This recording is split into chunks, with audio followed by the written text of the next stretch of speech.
My name is Katie, and we're going to be cooking up magic. Today I'm going to be making a vegetarian loaded potato soup. Even though it is summer, I have a friend who I am making this for specifically.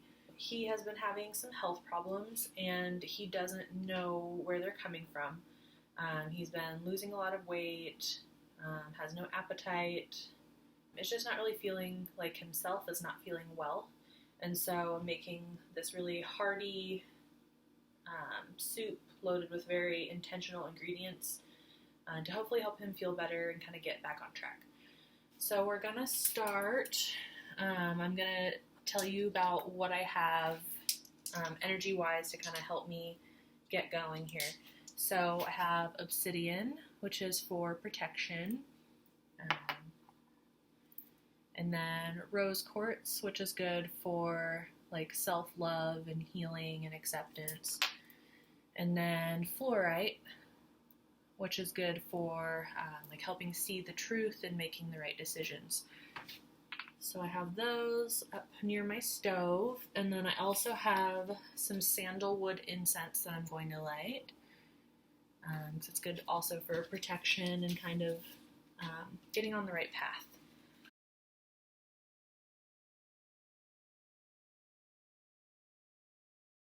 I love this because it's giant and reminds me of like the classic witch's cauldron. Okay, so first of all, the base is going to be potatoes. And so when you think about kitchen magic, it's really all about what is your intention and what are kind of the qualities of the ingredients that you're using. So potatoes are associated with like stability, and so I'm really hoping to help my friend feel like more stable in his health.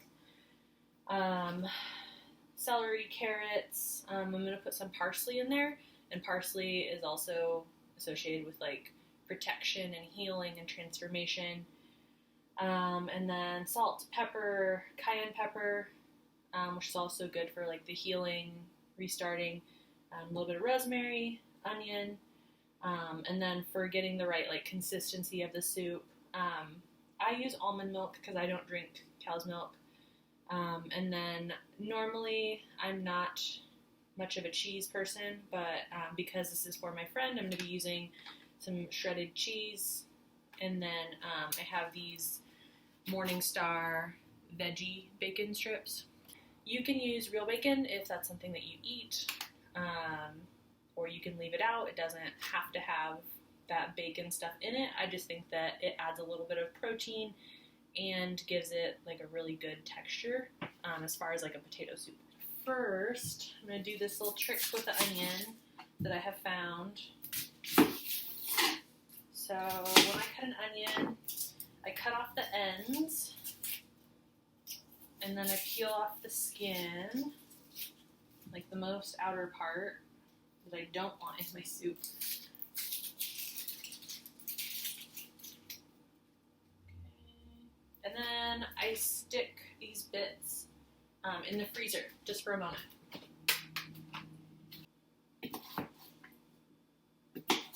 So my goal with cutting these up is just to get them into smaller pieces so that they cook faster.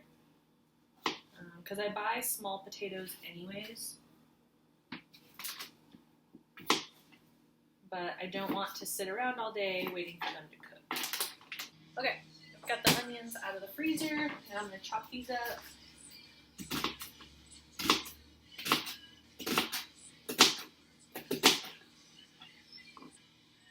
Just for cooking down the onions.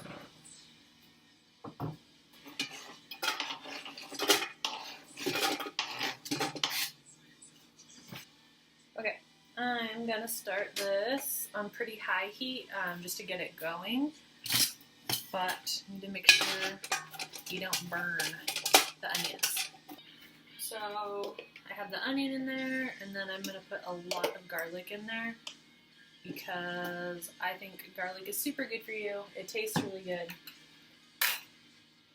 And when you think about like the properties of it, right, it's very abundant, it's strong.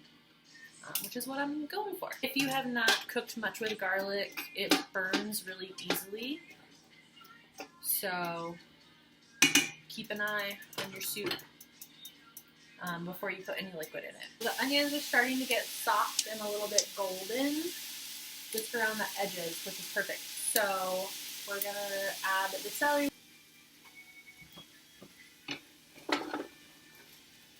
Onions, celery, carrots, and all that delicious garlic. It's starting to get soft. It is perfect. Okay, let's start with water.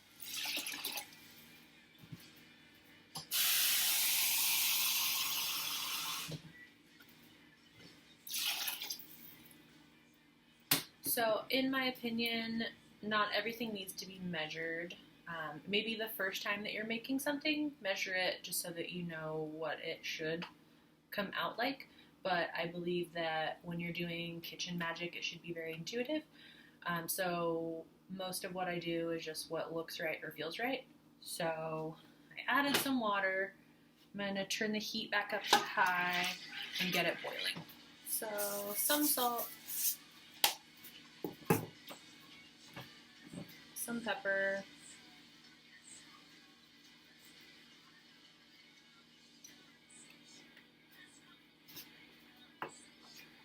just a little bit of cayenne pepper to give it that heat, flavor-wise, and then magical property-wise, that healing. Be very careful because too much will overwhelm the soup. So just a little tiny, there we go. Waiting for it to come to a boil. Potatoes.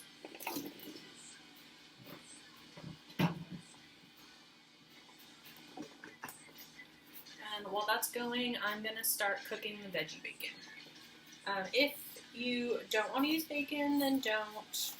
You can use real bacon, you can use veggie bacon, you can leave it out. Totally up to you. I'm going to use the Morningstar bacon because I've used it in this kind of soup before and it holds up alright. So you cook it like regular bacon. It's weird looking if you haven't seen it before. Like far away it looks like bacon, and then up close it's like a cartoon picture bacon.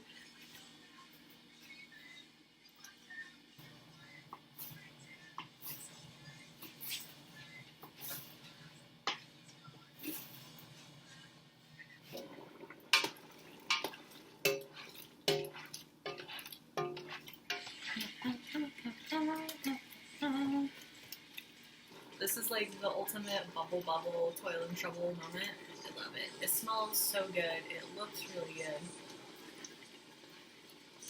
And with all of the intention and energy being put into it, I really hope that my friend gets to enjoy it.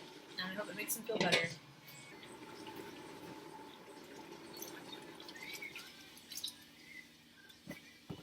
If you have not cooked veggie bacon like this before, it's a little bit weird to cook. So I haven't eaten real bacon in a really long time, but the veggie bacon doesn't take very long to cook, but it's like when it is getting brown is when you want to pull it out, because if it burns, it just tastes really bad. So I would rather flip it too many times than, burn it. So I'm pretty careful with the veggie bacon when I use that. Okay. I'm going to turn the heat down to medium. You don't need it boiling quite so hard. It looks like the veggies are getting soft. Everything's incorporating really nicely. So I use this vegetable base bouillon that I just get at the grocery store. You don't have to use it if you don't want to. Like if you would rather just add whatever herbs and seasonings and stuff you think taste good, that's fine. But I think this just takes the flavor profile up, just in terms of what tastes best.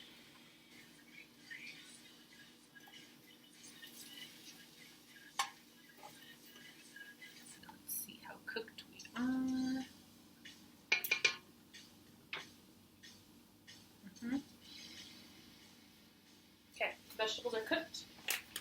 I'm gonna add the cheese, but stir it in so that it melts down. So if you want, you can blend the soup so that it doesn't have the big chunks in it. I personally like the chunks because it makes it feel more hearty. And then you remember, everything that's in it and all of the intentions and power in that. But if you like the blended soup, then by all means, blend your soup. Bacon is almost done. This is looking real cheesy and delicious. I'm going to check and see if the potatoes are getting soft. You can just kind of poke them. And if they're easy to poke, then you're doing great, which they are. So, everything is right on track. So if you're using real bacon, you probably want to add that earlier in the process so that it gets really well incorporated into the soup. Because when it's real meat, it kind of stays together and then adds to the flavor. But because I'm using veggie bacon, I'm going to add it like at the very, very end because I don't want it to break down too much. Because veggie bacon was not made to stay together, I feel like. This is what I was talking about when you want the bacon to be starting to look brown. See, it looks like a picture that some little kid drew of bacon. Make sure that the soup isn't sticking to the bottom, because if you start to burn a batch of soup like this, it makes the whole thing taste burnt, and then it's just not good. So, don't burn your bottom. Okay, now I'm gonna roughly chop up the veggie bacon to go in the soup. Veggie bacon crumbles when you start to chop it, so I don't have to work too hard. So, this is what we're looking at. Kind of looks like bacon, vaguely. Dump it in here.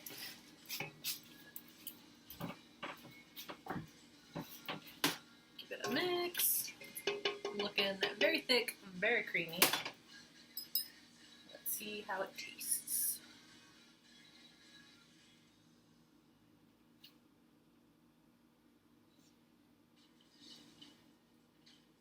Yeah, that's good. I think I'm going to add just a smidge more almond milk, just because it is so thick.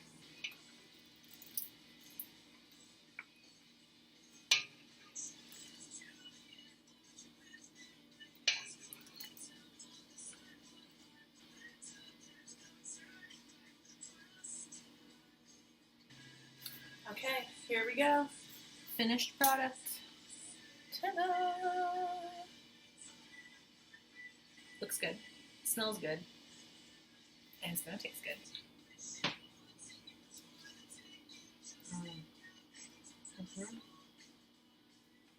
Yep.